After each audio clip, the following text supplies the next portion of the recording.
hot. Riv, come up here. Climb the ladder.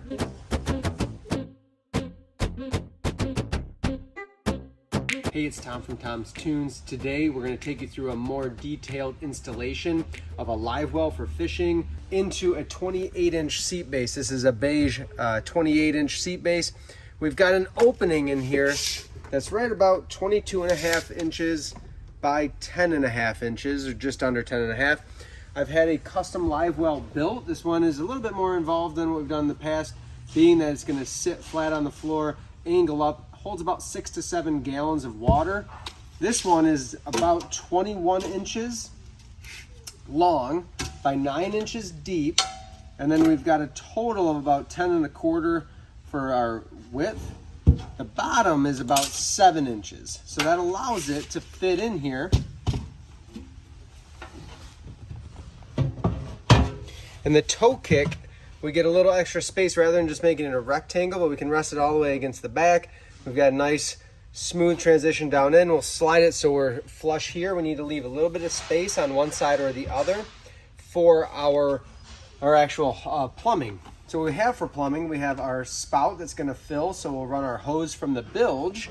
This is a submergible bilge pump, or you can get a Livewell pump, but we'll run that on the back of the pontoon, show you how to install that. We'll run Livewell hose all the way to the spout, which will pump water into the Livewell, and then we have our drain tube. It's an oversized.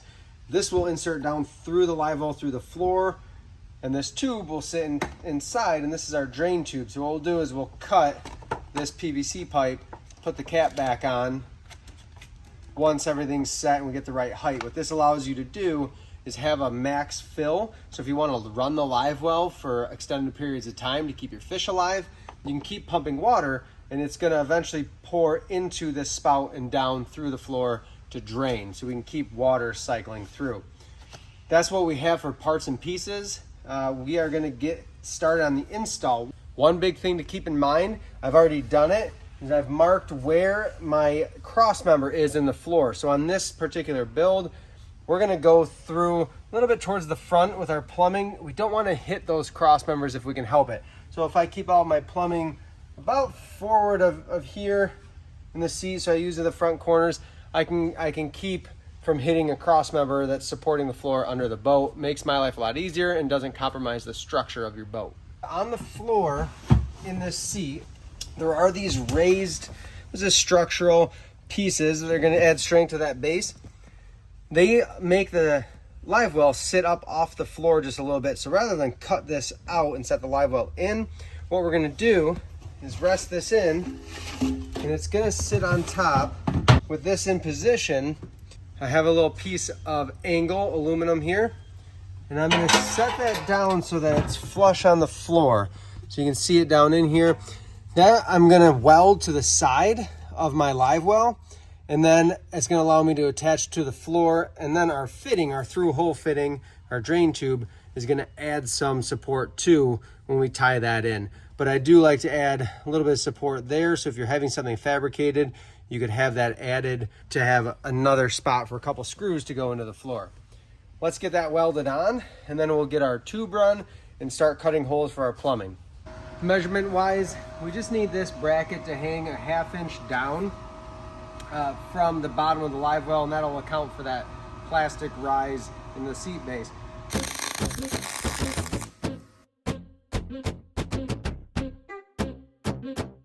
Not terrible for an amateur, huh? We're back down on the floor with our Livewell. We have to cut our hole for our through hole for the drain, and then our hole in the side for our fill. This, if you measure, is just about 2 inches across, so we're going to cut a 2-inch hole. And then this one, we're going to hit 1.25 inches because we have to fit this through, and then through these threads are going to go through. So I'm going to cut my holes down in, and that'll help keep my mess in one place. We're going through 1/8 inch aluminum. A multi-material or a metal cutting bit is going to work the best. So our fitting will drop right in there. That hole is good. We can take a file and clean up a little bit, just the sharp edges, and then we got to punch our hole in the side here. So I'm going to swap my bit out. This is that 1.25 inch.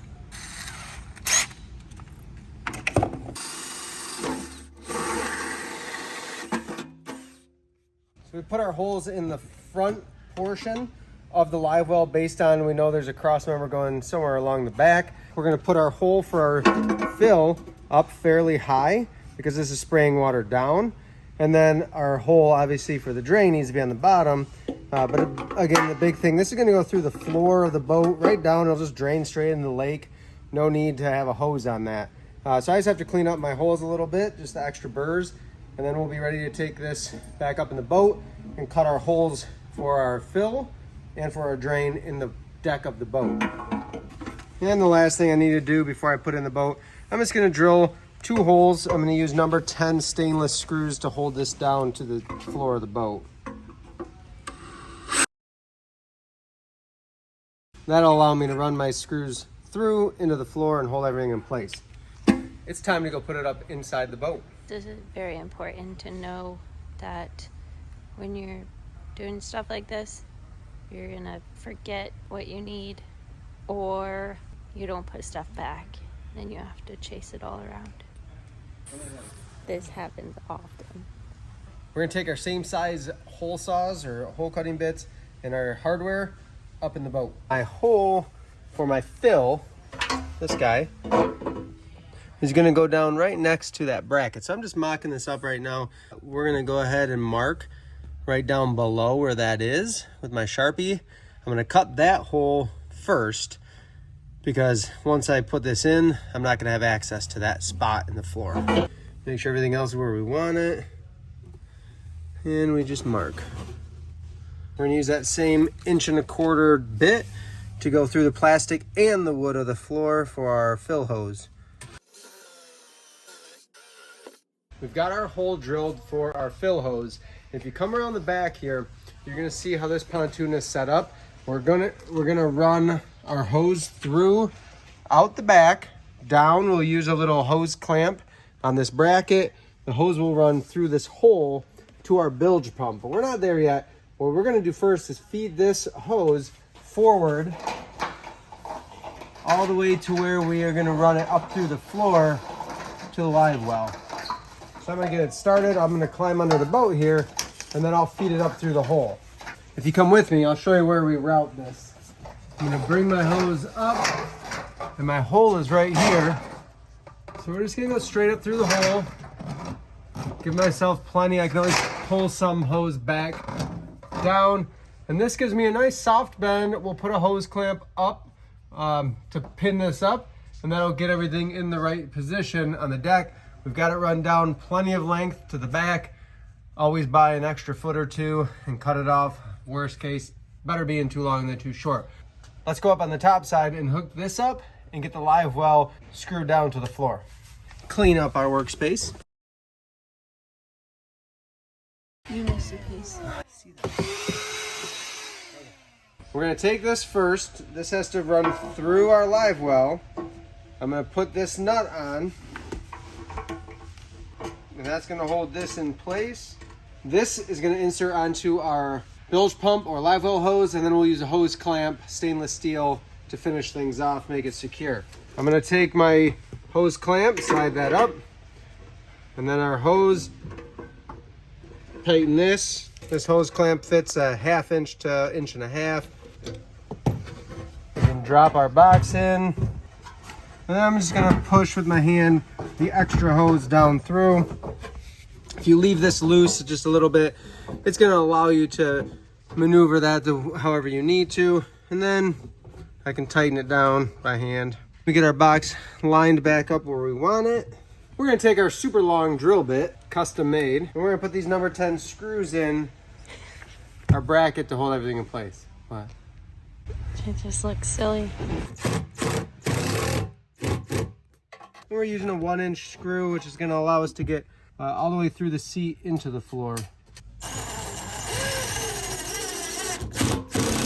As you can see, there's still a little bit of play in here. Obviously, you fill it up with water, that's gonna take care of a lot of it. We're gonna use this through hole fitting. It's gonna go all the way through the seat base and the plywood floor, and then we'll tighten everything up from the bottom with some silicone to hold it in place. And that's gonna help sandwich and hold the whole other side of the live well down in addition to our bracket that we welded on. Once that live well is in position, Then I can go ahead and make this last hole.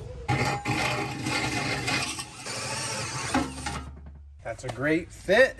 I've got a tube. This is silicone rubber. Boat Life makes it. It says marine grade right on it. It's good. It's sloppy stuff, but it does a good job. I'm going to start on the top side by applying it around this edge, right in the corner.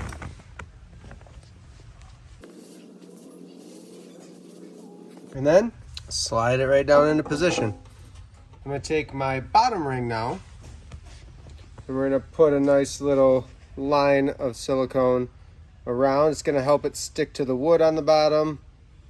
And then we'll put a little bit at the top of the threads. We're going to go under the boat and show you how we attach this. I'm going to go ahead and just put silicone around the very top, mainly trying to get on the threads. It's going to act as not an adhesive, but it's going to help those threads hold tight over time. And now I just thread this on. I'm pulling down on this because remember that Livewell has a little bit of plate at the top, so I'm going to pull down. That helps pull it into position. If you have a pipe wrench, you could add a little bit of tension to it. I don't want to over tighten and crack the plastic. That is in good position there. So let's go back up to the top. We're probably going to have to clean up a little bit of silicone in the Livewell itself. And I'm going to have to clean up my hands. Okay. If you have extra silicone squeezing out, you could just wipe around the edge, cleaning everything up. The way that this piece works is this is pushed in by hand, and then what we'll have to do is cut this down to where we're just below the edge here, and that'll allow the water to fill to a certain point. When it hits the top, it's going to pour out through the boat as a drain, so we have some level control for our Livewell. With that inserted fully, I can grab my tape measure, and I know that my Livewell is 9 inches tall in depth. So if I want to play it safe and not have this overspilling, I could fill to 8 inches, maybe 8.5. I'm going to go ahead and cut my pipe to 8 inches, put the cap back on. That way my big fish can't swim down through the tube. You mean your bait? Well, this could be a Baitwell or a Livewell. We've cut down our drain tube. That is in position. That'll keep water from overflowing excessively. The last thing to do, go underneath, hook up our bilge pump or our Livewell pump to the other end of the hose. Let's go do that. Make sure when you're shopping for a bilge pump or Livewell pump that it is indeed submersible. It says right on here that this one is submersible. Also make sure that it's the correct size hole. That's not 3/4 inch. Now I gotta go get another bilge pump. Not really sure where we left off. That was yesterday because my outlet was way too big. So this is it fits a 3/4 inch inner diameter hose. That's the hose we have. So I had to go get a different pump. Still a submersible bilge pump. The pump is for an aerator. Usually has a through hole fitting, which doesn't really apply to what we're doing with a pontoon boat. So that's where I do submersible bilge pump. This is a 750 gallon per hour, 12 volt setup. And it's kind of nice because it has this little vertical feed tube that's going to allow me to route it straight up. When we look at our bracket here where we're going to mount it, the hose will run right down through this hole. This is going to sit down inside of here. And I just have to line this up enough to where I can run my hose down and connect it. The tricky part is I can't get a drill bit in there very easily. So every boat is different. Sometimes it's a teeny little compartment to sit it in. But what I'm going to do is just make a little template. So I'll mark where each of my holes are. And then I'll get this in position inside, roughly where I can line it up, get that hose on the fitting. And I'm going to do my best to mirror the position on the bottom. So I pop holes in my template here. This is probably as challenging as it gets to do this. Most of the time things tend to go a little bit smoother when your bracket's a little bit smaller. River's here to help. Yeah, I feel pretty good with that. So I'm gonna go ahead and mark my holes because I'm gonna drill from the bottom up. And I am gonna drill 1/4 inch holes. The screws I'm gonna use are 3/16, so that's gonna give me a little bit of room for play, but we'll use a nylock nut and a washer. It'll make up for any of that extra space. Your boat might already have several holes drilled in this plate, depending on what was mounted there. You could also do fish finders in these, wash down pumps, all sorts of stuff can be inserted in that to pump water or to find fish. I'm gonna put my hardware in. I've just got some 3/16 stainless hardware. And I'm gonna do my best to get these into those 1/4 inch holes. Get our wire out of the way. Pull them down tight, and that should cinch everything up, keep it put.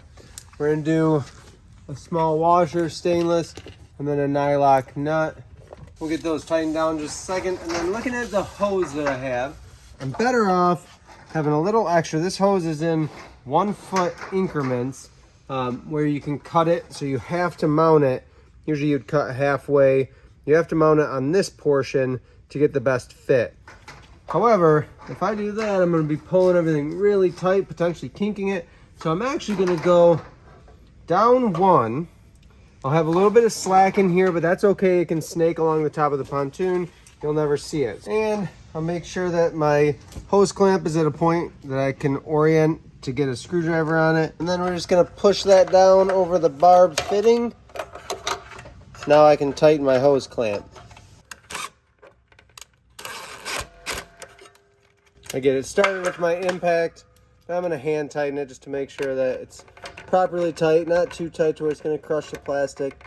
I'm going to feed my wires now right up through that same hole. And if you're running it to a pontoonstuff.com wiring harness, your brown wire is common on a bilge pump. It's going to correspond to the power, this is your power wire, of the brown with an orange stripe in the pontoonstuff.com harness. That will be run to the back of the boat, kind of along with your terminals that are going to hook to your battery. The black is a ground.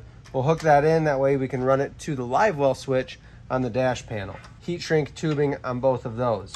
We're going to use this plastic split conduit, they call it, to protect our wires down here, and it makes it look a little prettier. So all I do is slide this in, and I can tie it up with a zip tie or electric tape, whichever I prefer, to close up so it can't come off, but usually it stays in place pretty well. I haven't tied it in yet, so I'm going to leave some extra on here. We're not going to cut it quite yet. What I want to do is get these wires up to the top where I'm going to splice them in and then get our hose in position. What we're going to do for that is a large clamp. This is going to hold the hose with this bracket here. I can actually kind of hide the big part of that clip and tie this in nice and close. If you don't have a bracket above your low bracket, that's okay. Don't worry. You can run this up, tie it into your toe loop or as far up as you can. It's not going anywhere. I just have a self-tapping stainless screw. We're just gonna do one towards the top. And the wire's not gonna fit in with that. So I could either have it on its own clip. What I'm gonna do is I'm just gonna zip tie it into our fill hose, and that will protect it and keep it in place as well. I'm gonna zip tie it in behind here. It'll keep it nice and tidy, keep them together, and then we'll, obviously when I run my wires spliced together, I can continue up with my split conduit underneath a little ways and have that all protected. We're gonna go underneath and just tie up one more clip to the bottom of the boat to protect our hose underneath. We're back underneath. Just that same nice big clamp. I wanna actually give it a little bit of transition, a little bit of curve. But I'm just gonna tie about halfway, that way it's not hanging way down. Stainless screw again here. That's in position. Our Livewell is in place. Let's go take a look on top and just see how everything looks. We're back up on the top side. Seat in place. Looks like a nice comfy seat, which it is. But then underneath, we actually have that Livewell customized for this boat to make it a fishing boat along with a comfy cruising boat. If this video was a big help to you, maybe gave you some ideas for your pontoon boat and how to install Livewell, please like and subscribe, comment below if this was helpful. And if we saved you a whole bunch of headache, please consider contributing to our buymeacoffee.com/Tom's Toons account. Always helps when we're taking the time to make these videos and post them to help you out.